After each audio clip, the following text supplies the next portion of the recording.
Hi, everyone. Thanks for joining us. We are joined today by two very special guests, two local Las Vegas influencers who have so much knowledge to impart on you about what it's like to be an influencer. We're joined by Phil, who is Las Vegas Fill on Instagram and TikTok. I will drop their links in Canvas so that you can see where to follow their accounts. And we also have Talia joining us, and she is Tallz on Instagram and TikTok. So I will share that link as well so that you can give them a follow. Guys, thanks so much for being here. Thank you for having us.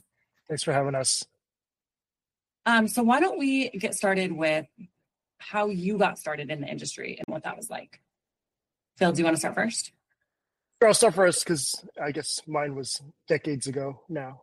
But I actually started writing reviews on Yelp. That caught fire early 2010s. And then that's when I started getting recognized around town, was through Yelp reviews of all places. And then right around like 2014, 15, a whole new group of people were introducing food in a completely different way on Instagram. Guys who are still around, like Unlocked, Happy Tummy 702, Ryu Sauce, Eat Me Las Vegas. And so that piqued my interest in, instead of writing a whole review, I could just focus on the dishes that I liked. And I started hanging out with them, learned a ton from them, still do now. And I started taking it serious around 2017, quit my job to go full-time in 2019. And I really haven't looked back. So it's been incredible. Awesome. Talia, what about you? So I started in 2020 and I was still a student at UNLV. I was in my final semester and that's when everything shut down. I went completely virtual, had to move back home to California. You know, I had an internship, I had a job, and I was a student, and that all just kind of went away overnight. So everyone was getting on TikTok at that time because people were stuck in the house 24 hours a day. So I decided to as well. And then I made a video about me going to the Asian market, and it was my first viral video. And I have a background in culinary and I have a degree in hospitality management, and I only talk about food. So I just kept going and here I am. Thanks. I want to just interject here. I mean, Talia really set Vegas TikTok on fire with their voiceovers. I remember August 2020, I'm just sitting there scrolling, and what she was doing was blowing my mind because no one else was really presenting it that way in town. And now it's the standard. You know, but this one right here created it. Good to know. Yeah, and Talia continues to inspire all of us as creators. And I mean, anytime I can share a conversation with her, it's worth being here. Oh my goodness, that's so sweet. I love that. You know, for real. Influencers, everyone talks about what a supportive community it is here in Vegas. That's different from other markets, and I think your exact conversation here is really a testament to that. Phil was one of the very first people that ever reached out to me, and he was just like, he had a million times the following I did, and I was just absolutely floored that someone of that following would even consider me a colleague. And the fact that, you know, he has such nice things to say, and I could go on and on, is just like, our community is extremely, extremely tight-knit, and we are just, we support everybody. Why don't you tell us, how did you pick your handles? Because I always find the stories behind that so interesting about how you arrived at what your handle is. So, Phil, you go first. Well, LV Phil was taken by the Las Vegas Philharmonic, so I had no choice. So I just did a twist on filling yourself with food, which is what I do pretty much all day, every day. And that's what it's become. Thanks. So when I was in middle school, I decided to start doing cheer, and my tumbling coach was like, "Why is your name Talia if you're short?" And I was like, "Well, that's just what my parents named me." And they said, "Well, I'm going to call you Tallz." And so that name has always stuck. And so when I was choosing my Instagram handle when I was in middle school, I was like, well, that's my nickname, so let me do that. And it's funny because back then, if you were close with me, you would call me Tallz. And if, you know, you didn't know me, you call me Talia. But now the roles have reversed. If you've met me through the internet, you know, you call me Tallz. And if you know me in real life, you call me Talia. I love that. Oh, crazy. That's really good. Why don't we get into how you pick the topics for your videos? So why don't you tell everyone kind of what your focus areas are? I think they're both food, and then how you go about picking what you're going to talk about. Oh, so you want to go first? Well, when I first started, you know, starving college student, didn't really have a lot of money. So I would pick like wisely what I would film. So I first started doing like Asian markets, and I would be like, oh, like these gummies look cute. This ramen looks cute. You know, those are kind of like low cost things. I kind of made do with what I could, but I couldn't constantly go to the Asian market and buy new things. So then I would try to break that down even further and be like, well, let's review the ramen. Let's review the gummies. Let's try and, you know, do things with what I can. And then when I moved to Vegas, it was kind of a splurge for me to keep going out to these restaurants and paying out of pocket. And so I could only do it maybe once a week, maybe twice a week if we're going crazy. And luckily that is what boosted me. And you just kind of have to like stretch out your content. If you want it bad enough, then you will figure out like how to make that content work for you. Phil? I think ultimately the topic has to interest me. I mean, I'm not going in filming acai bowls and, you know, keto salads or whatever the hell they are. So if I would actively seek it out myself or actively do something on my own, then I'll post it on social media. And if it's not something I would actively seek out or do on my own, I mean, why would I share it on my channels? It just doesn't make any sense, no matter how much the money. Much to the chagrin of my wife, but yeah. Well, I think we've had in past discussions too that you do have a lot of integrity to yourself and your brand when you're picking what topics to do. And that obviously plays into what brands you collaborate with. So, you know, how do you manage that? And what are some rules that you follow in terms of who you might or might not work with? Good question. Yeah, brands I would, you know, there's a lot of brands that are a good fit. There's a lot of brands that just don't make any sense. I'm not going to do like a facial and talk about a watch and stuff like that. Hairdresser. Hairdresser. Yeah, I've been pitched hair dryers on TikTok Shop. What am I supposed to do with that?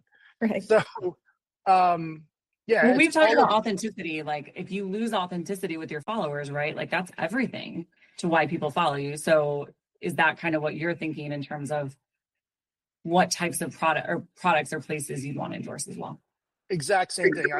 If the followers are going to see it, they're, you know, ultimately someone will spend the money to do it or go there.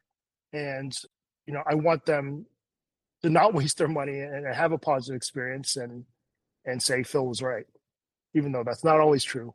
But yeah, ultimately that's what I want. And so that's kind of how I do it. But there's a lot of things with the brands as well. I mean, it's, you know, it's compensation, it's how much they want from you, because lots of them ask for a lot, and then you need to kind of counter or negotiate with them on certain things.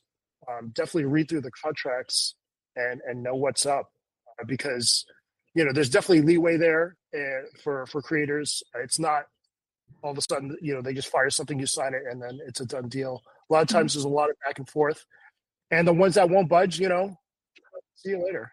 A lot of times. I mean, Tallz, while I focus primarily on food, I mean, she kind of covers it all with social, lifestyle, food, everything. So I'm sure your experience with brands has got to be completely different than mine. Yeah, I mean a little bit.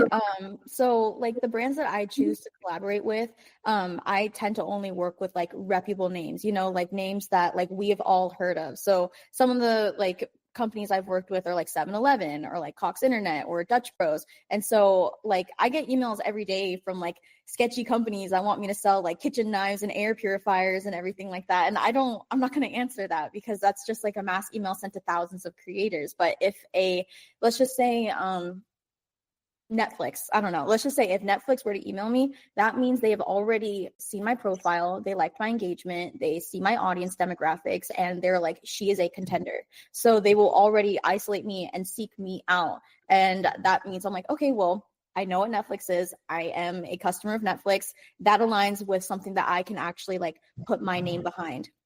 So then we talk about it, and that's kind of like how I like would work with the brand. What would you tell anyone that wanted to become an influencer and they're trying to get going? Like maybe they have an account and they're trying to grow it. If they want to start reaching out to brands, like what information do you think as an influencer brands are most interested in having from you to determine if they want to work with you?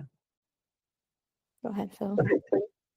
I mean, if you're sitting on less than 50, if you're sitting on probably less than 20K followers, you shouldn't even reach out. I mean, you should just be building and doing your own thing. I see it all the time on the restaurants that I manage social media for, it's like some 1,700 follower, not just, I mean, if you look in the broad sense of things, 1,700 people is a lot of people if you look at them in a room, but it's not worth having them in. If they're 1,700 followers and they're based out of New Jersey, I mean, how many people are really going to a restaurant in Las Vegas? 10 if we're lucky. Right. So I would say avoid reaching out until you actually build something substantial, and then maybe you can. But most of the time, once you've blown up some places, I mean, people are going to notice and they're going to reach out to you for sure. Yeah, I would say I don't reach out. Like, even when I was starting out, I didn't reach out. And I don't know if that's like the case for the current climate or anything like that, but there are a lot of platforms where creators can sign up and they can like be pitched, like someone else will pitch them on their behalf where the brands can find us. It's kind of like social media for creators. Like, they can see your stats and like your profiles linked and everything.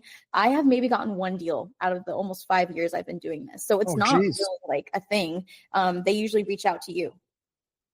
Yeah, everything's incoming now for both of us. I mean, I haven't pitched or done a reach out in, I don't know, before the pandemic. Yeah, sure. So it's the brands that are doing the research and coming to the people that they find could bring value to their audience. What do you think has been your most successful partnership?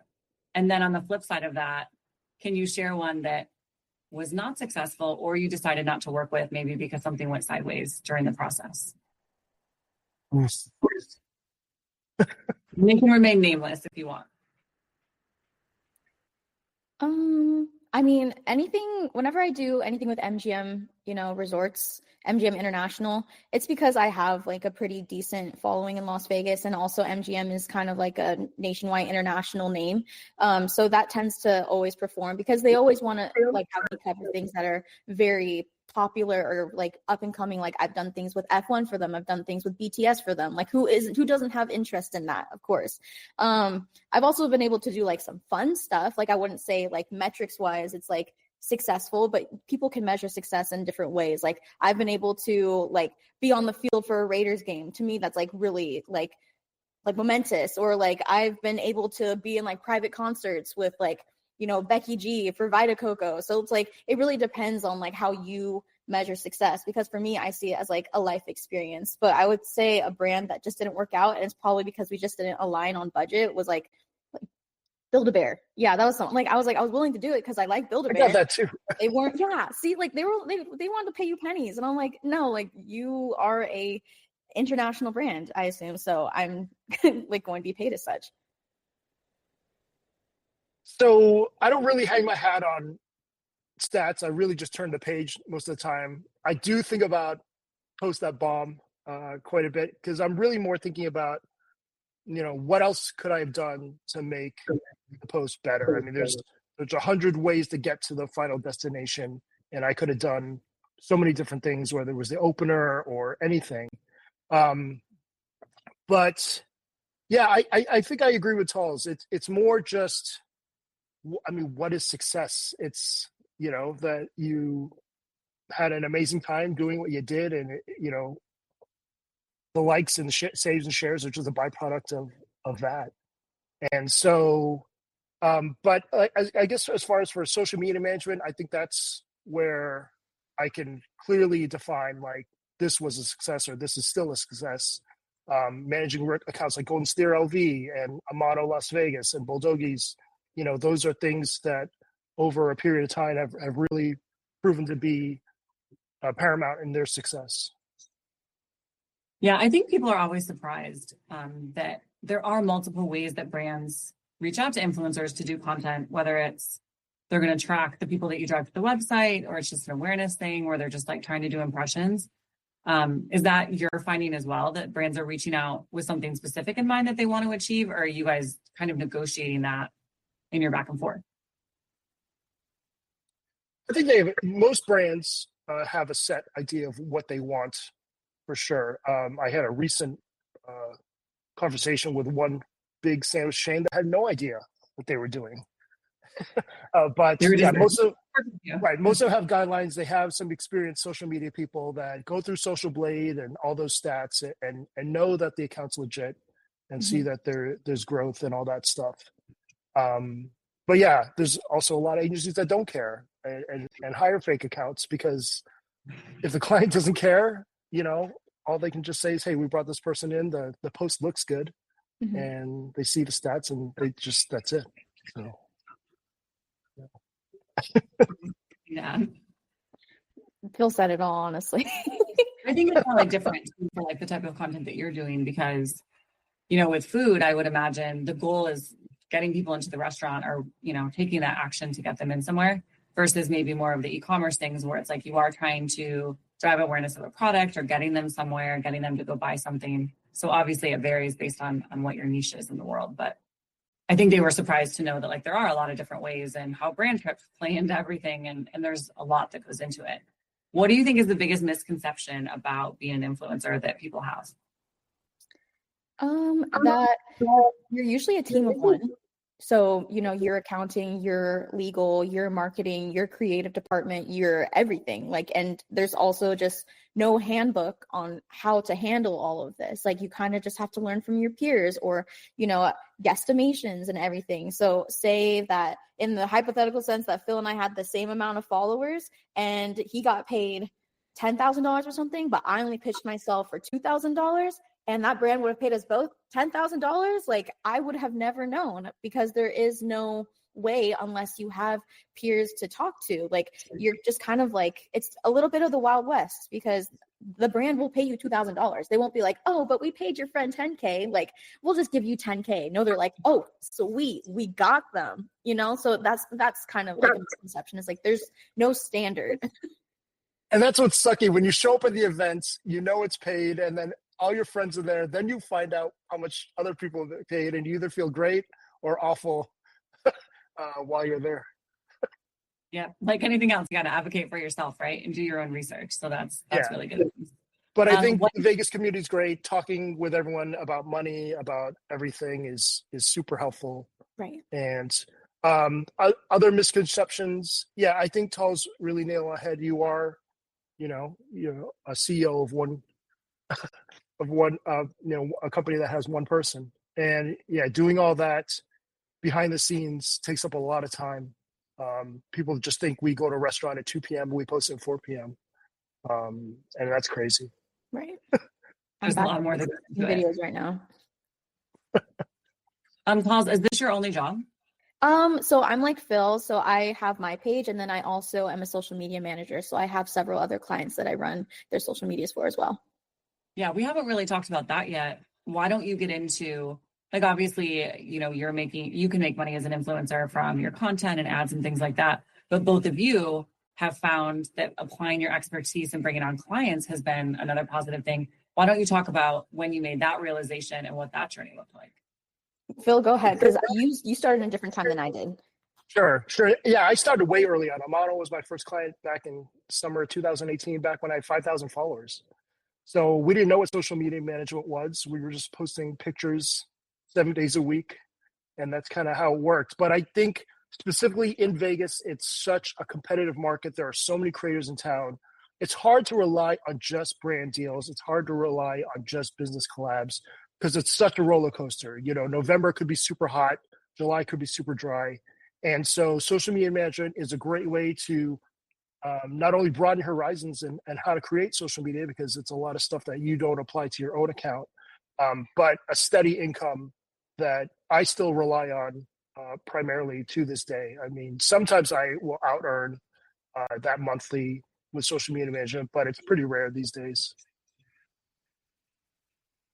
I started my journey when I started making TikToks and everything. I was, blowing up a lot of restaurants and a lot of them were selling out. And so a few of the ones that were seeing the benefit of my videos, they were like, what are you doing? And how can you do that for my business? So then they offered me, they're like, run my social media. And I didn't know what I was doing. I was going to school for hospitality management, like with an emphasis in food and beverage. It wasn't like, I wasn't in marketing. I wasn't in like anything digital. So I taught myself. I just said yes and figured it out. And it just kind of came one after the other. So after I got that client, I got some other clients that people may know of, like Cafe Lola, Saint Honore. And then I got like some luxury clients. And then I got picked up by an agency in town that, you know, specializes in managing social media pages. So I work freelance with them. I'm 100% freelance, but I am connected to multiple agencies that give me work. And so I would say my income is about 60-40, like 60% social media management, 40% brand deals and everything. Sometimes one outweighs the other, but that's kind of like how a lot of us full-time people do it, because they always want a consistent check at the every month. And that's kind of why we do it. Like, we still have the flexibility because technically we could work from anywhere if we plan it right. So I'm about to go to Japan for a month and all of my clients are squared away, and I'm just going to continue posting and working from there. Very nice. You know, speaking to the students, what do you think it takes for someone to be good in the social media industry, and what makes them good at what they do? What can they work on being better at? I would say developing a personal voice.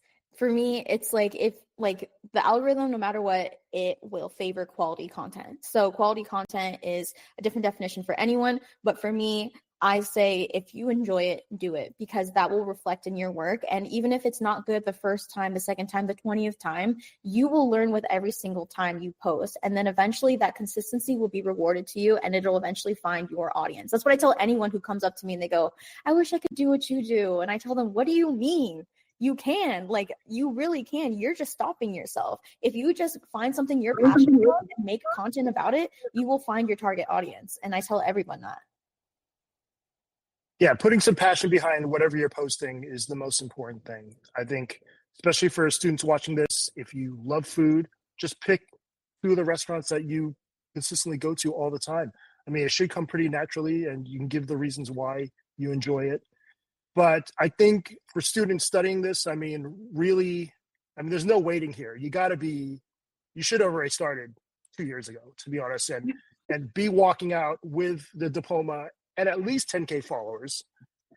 You know, if this is the thing you want to do for the rest of your life, ideally 100K. But yeah, that's kind of how I kind of feel about it. You just need to be passionate about it and have, I mean, I think at this level, with the amount of content that Tallz and I and a lot of the big guys push out, and there's just this unreasonable amount of motivation and will to keep doing it this way. And you got to want it. And if you don't want it, then you're not going to last. Yeah, to quantify that so people understand the amount of work that it takes, like, how many times are you posting per week? On my own account, I probably post maybe 5 times a week. But, you know, the rest of the accounts, like, there's some days where I'm putting up, I don't know, 20 posts across all platforms daily. So, yeah. Intense. Right. For my account, I mean, I'm definitely not as consistent as Phil. So that's like the hard part, is because it's just, if no one's going to make you do it, then like you don't have to do it.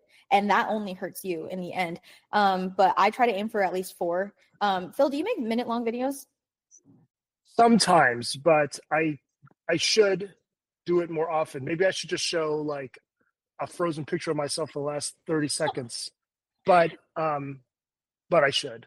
Yeah, So only see, some. that's Only the difference sometimes. between Phil and I. So Phil tends to make sub 1 minute content. Mine is always 1 minute. So for me, it's like I'm making several posts a day, like, you know, at least 5 days a week for all of my other clients. And then I'm like, okay, time to do mine. And I have 45 minutes of content that I need to cut down into 1 minute, make sure it's engaging, make sure the shots look good, make sure the voiceover is correct, like make sure it's within my usual posting time. Like, and then I'm like, oh, well, it's past my posting time. I'm just not going to post today. So that's what I mean by that, of like, there's a lot more, I feel a lot more brain power when it comes to my clients, where it could be a 10-second or less video. But for me, it's a minute long, high quality content type of video, which can take a bit more brain power.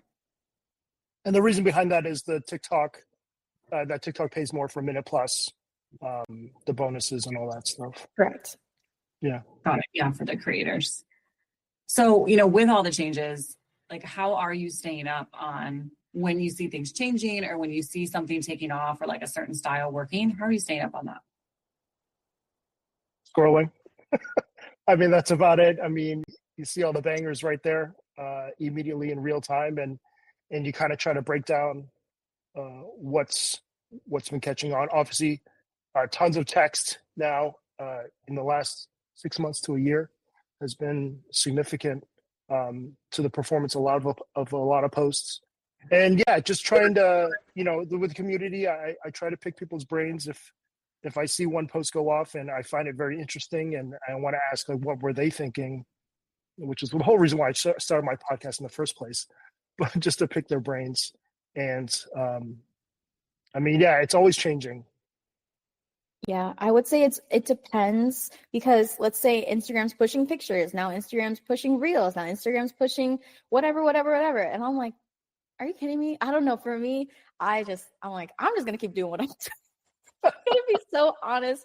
But I mean, there are some things like it's a natural evolution of improving your content. So the quality, like the actual quality of the video in 2020 versus now are different. I learned different camera angles. I learned how to utilize my phone better, make it like more of a tool, and learning more about my phone so I can utilize, the different things I learned to improve my content. That's the kind of things that I would improve, but not necessarily, oh, well, that person turned their head to the right, so I'm going to turn my head to the right. No, it's like I see people talking to the camera more, so that's kind of like a new thing. So I've worked that in a little bit, but at the end of the day, it's just like what suits you. Like, because like I said, the algorithm will favor quality content. So don't be something that is like disingenuous to you. So if a voiceover is more your style, then that's okay. If talking to the camera is more your style, that's okay. If a mix of both, that's okay. If it's just pictures, that's okay. Like I said, as long as you enjoy it, your content will reach the target audience.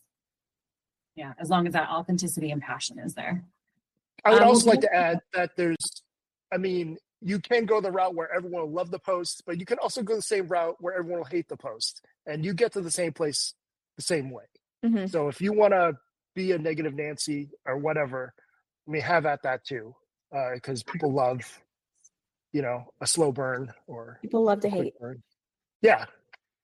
So that's something to think of mind as well. Don't, not everyone has to be universally loved to still be popular, especially in this day and age. I mean, there's a lot of those accounts in Vegas where they do weird things or bad things.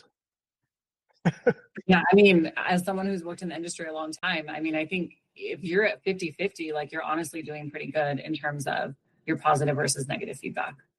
But that's coming from someone who runs a government account. So right. Hey, 50-50 would be amazing. Yeah. So what is, to finish, like, what is the one piece of advice you wish someone would have given you before you started doing all of this? Ooh. I would probably not have Las Vegas in my name now. Even though I do post my travels and things like that, I think having just a name would have been better. But I think maybe it's too late now. I don't know. Yeah, I wouldn't have thought of that. I mean, Las Vegas does seem like an advantage with SEO, but you're right in terms of if you wanted to branch out. That's a really good point. Yeah, a lot of people told me to change my name and put Las Vegas in it, and I told them no. Really? So many people, especially when I first started out, they were like, why isn't there Las Vegas in your name? If they want you to, I'm like, because I'm not trying to be only Vegas. I told everyone from the jump, I do not want to be only Vegas. But if there was any advice I could give an up and coming, influencer or anything like that, is don't be like me and measure yourself based on how many views you get.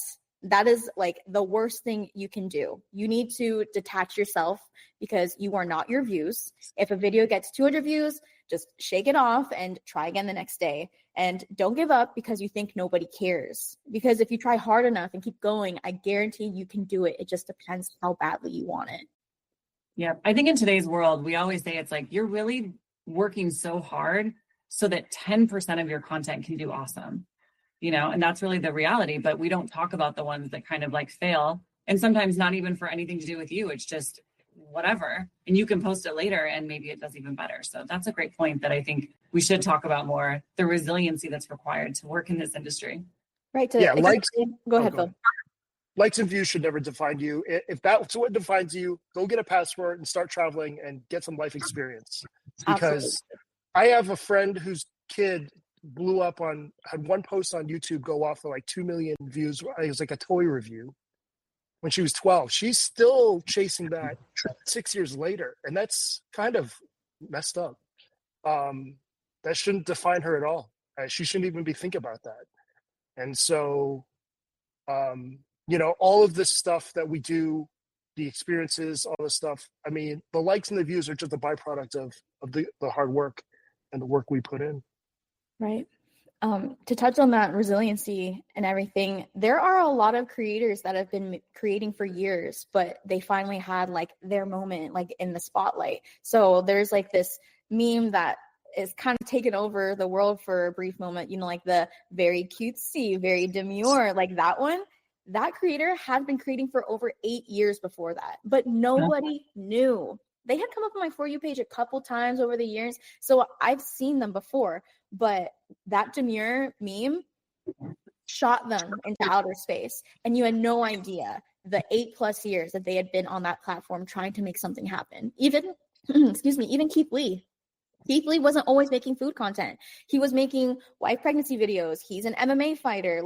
But do people really know him for that? They probably don't. But it wasn't until he started making food content that just absolutely blasted him into outer space. Like, he had been creating for years before that. He already had like 1 million followers before he started making food things. But now he's at whatever million, millions of millions. So it just shows that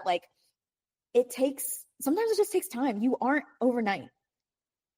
Yeah, taking risks, trying new things, is always something that you should be looking out for. Yeah, and be open if things go in a new direction, and maybe you're able to diversify or cover new things. And as long as your audience is there for it and the passion is there, be open-minded. Absolutely. Awesome. Well, thanks so much, guys. This has been a great conversation. Hold on one second. I'm going to stop the recording and then I will be right back.